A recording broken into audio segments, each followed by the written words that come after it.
Hello, family, and welcome to Afterwords. I am Ashanti Kafi from Shrines of the Black Madonna and the Bila Kuta Ministry. I have with me today the wonderful, the most intelligent Oh, wow. Reverend Abeo, who has preached a sermon on the gift of love in celebration of our Advent season, where we honor faith, hope, and this week, love. Reverend Abeo, your sermons are always so dynamic and so rich, and it's quite challenging to just pick out a few little nuggets from which to draw from. But I really respect how you started from the beginning, taking us back to the womb, to the mother, to the birthplace from which the seed of love is planted. The birth of the Black Messiah during this season of Advent, this holy, sacred season. My mother used to say, remind us that Jesus is the reason for the season. For the season. Mm-hmm. And so we're talking about the birth of hope and the gift of love. And can you tell me a little more about how you feel about this sermon, how it came together for you? Okay. Thank you, Sister Shanti. It's always a pleasure to see you, to talk to you, and experience you. So thank you for the great work that you continue to do with the Bila Kuta Ministries. How did this sermon come together? It was a challenge because I never preached on the subject of love. I've actually preached incarnation. So what I did was, before we could get to incarnation, it has to begin with love. And so it just resonated from there. And just being reminded that this is the season of expectation, the coming hope, the coming Messiah, the Emmanuel. And so this time of year, I really want to focus on the birth, what happens from the moment that we find out that we will carry this precious life in our womb, and the excitement, the joy, the fear, all that comes with that, and really talk about the power of the birth. And of course, out of our experience with our recent Rites of Passage program of dealing with the womb, that so resonated with me as well. So I wanted to pay homage to that process that the sisters engaged upon this year. And also in honoring of Elder Ifatayo, who has now transitioned, and to honor the work that she started with us, this womb work, as a part of that process. So it just came from there.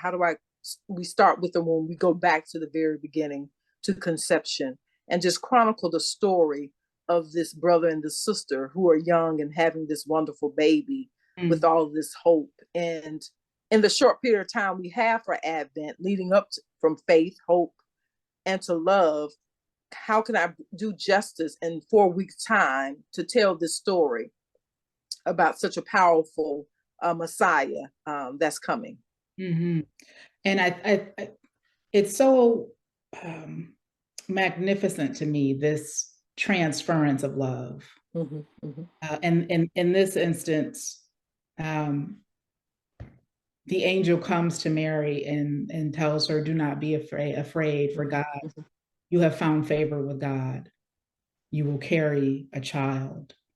So there's that transference from God to the womb, to the mother.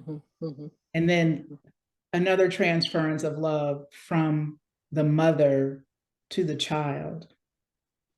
And then that child grows up and gives us one of the greatest gifts, one of the greatest examples, and transfers his love to the entire world.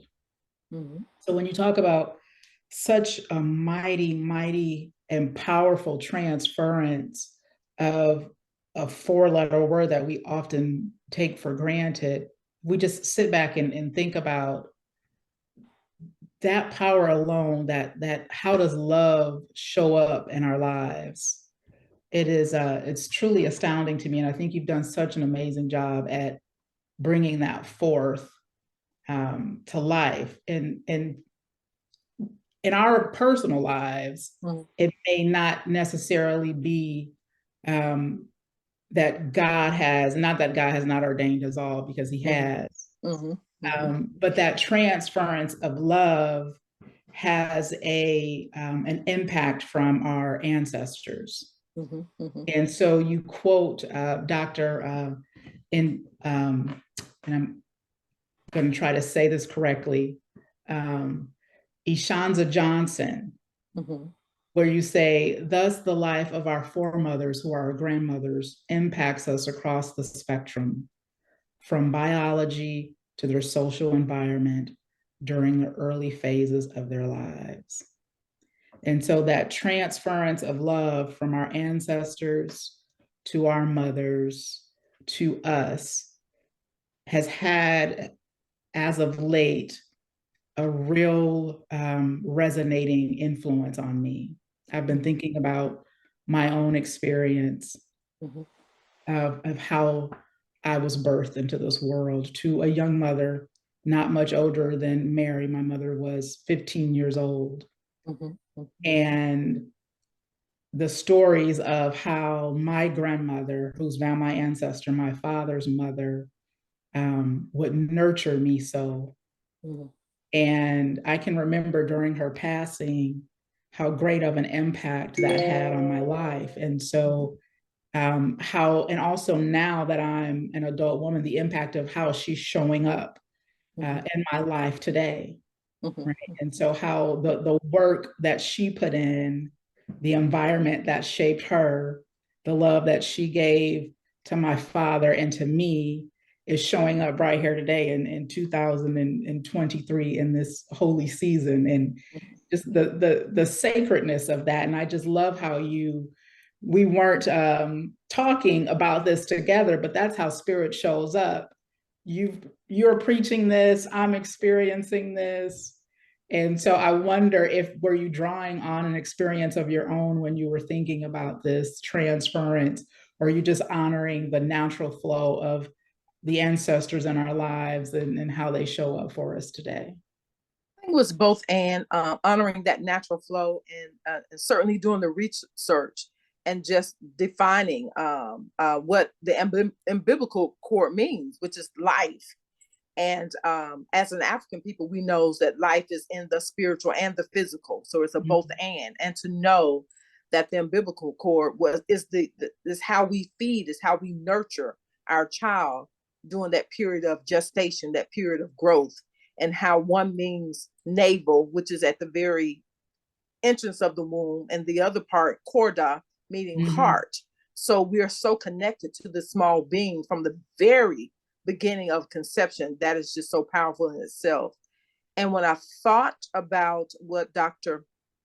Johnson referenced when she talked about our grandmothers and our mothers, and I just thought about for the first time that my grandmother was born in 1917. My mother was born in 1937, and then me 67. So we're all fire signs. We're all fire elements, and to know that that fiery energy, that spirit, has resonated from 3 generations is very touching. Is very fortifying, and it's very uplifting.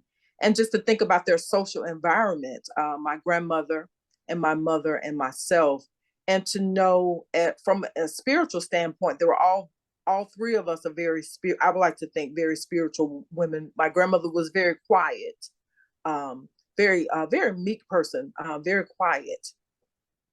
And I was also an extremely quiet child. I still am. I'm an extremely introvert.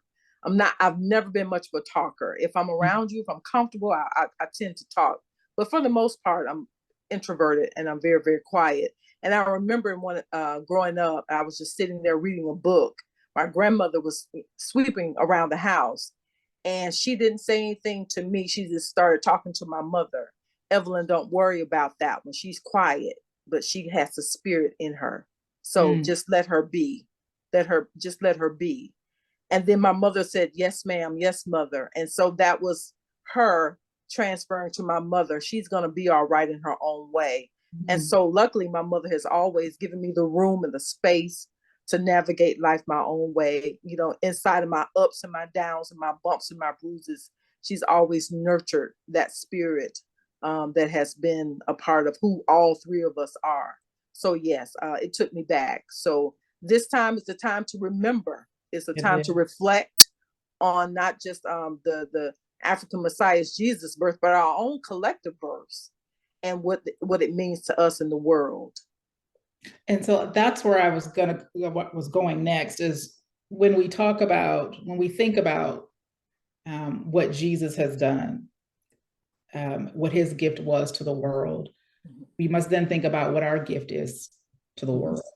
What did your grandmother, what did your mother, your ancestors impart for you to leave in the world? And the way that you and I are doing that is by giving the love through Pan-African nationalism, through Black liberation theology, through the work that we do here at the shrines of the Black Madonna. Mm-hmm. And so from what I got from the sermon is bringing that full circle, right? So we're starting from the womb and this transference of love and how that shows up for us right here today. And you talked about the environment that Mary found herself in during this time of birthing the Black Messiah, her age being very young, growing up in a time where the people where she was from were, and herself included, and Joseph, subjugated, forced to live a certain way. And so they had obstacles to overcome, not unlike the obstacles that we face today. And so I think likening their story, their human story, their spiritual story to our own uplifts the sentiment that there is a Black Messiah born in each generation, right? We are the ones showing up. And so you do an excellent job bringing that all together and keeping us focused on the love that it takes to do all of that. The love that it takes to endure, the love that it takes to teach, the love that it takes to stand up for ourselves and have self-determination, the love that it takes to be a proud people, and the love that it takes to have a positive influence on those that come after us. Right. And I think also what resonated was the fact that Jesus left us the revolutionary work. I pointed out two things: revolutionary work, as well as being a revolutionary warrior. And that's certainly what Marcus Garvey was to the world, and it certainly is what Jaramogi Abebe Ajaman is to us today. He's an example of what it means to be a revolutionary warrior and to do the revolutionary work that needs to be done in each generation. And so Mary and Joseph were faced with like today, the Herod of their day was the Herod of oppression, being subjugated to agricultural farming. And also with Mary, limited voice, being married off. As soon as you hit adolescence, the thing was to marry you off to a boy or man, you know, who would take you as his wife and build a family and go from there. And so this lack of voice, this lack of will on their part, but even with that, being able to transfer that revolutionary love to her son. And she knew who Jesus was. Like all mothers know in that womb, this baby is going to be powerful. This baby is moving. This baby has energy. This baby is going to be something in the world. She knew because she's the first one who really brought out his gift at the wedding and performing that miracle. So a mother knows her child. A mother knows. And so that's one of the beauties of once you look at the infancy story, and then as Jesus began to grow up and began in ministry, is that a mother knew. And the fact that she was always with him, supporting him and being there and being a part of his messianic ministry. So that's a huge takeaway for us as Black Christian nationalists. We are part of the revolutionary warrior aspect of being revolutionary in itself, but more importantly, that work that continues to this day. And all of the men that I quoted were a part of that. Mhm. Amen. And well, I want to wrap this up by Mhm. um, love is a gift, Yes, it is. the greatest gift. And we who are womb carriers, we who are nurturers, we who are teachers, it is our responsibility to pass on that love and that gift. And so you, in your sermon, with a task for us. And so if you would not mind repeating that here, because I think it's so powerful, paying forward this gift of love and how we do that in influencing those who are coming up after us. Right. The challenge is to not ask our children what they want to be when they grow up, but how do they want to change the world? And I'm sure Bishop and Bayou will talk about that further in incarnation. And that's the heart of what it is, you know, to navigate from faith, hope, love, and incarnation. It so resonates, the birthing process, you know, this faith. I'm going to have this child, this hope, you know, there's going to be a healthy pregnancy. I do all the things that I need to do to bring forth this life, and the love that I have from day one until, you know, that child comes into the world from the womb, and then incarnation. Who is she? Who is he? And their inner divinity. And so that is the gift of love, is to ask them, how do you see the world, and what do you want to change about the world? That Amen. is the gift of love. Amen. Amen. We salute the Black Madonna and her gift to us, her accepting God's gift and bringing forth Yes. the Black Messiah to be a mighty example of what we ourselves can be. Thank you, Reverend Abeo, for joining me today. This has been a very, very touching conversation, and I enjoyed spending time with you, and I hope everyone has enjoyed the sermon. Please join us again and again. Please like and subscribe and share Afterwords and the Sunday service. Have a Thank great you. day.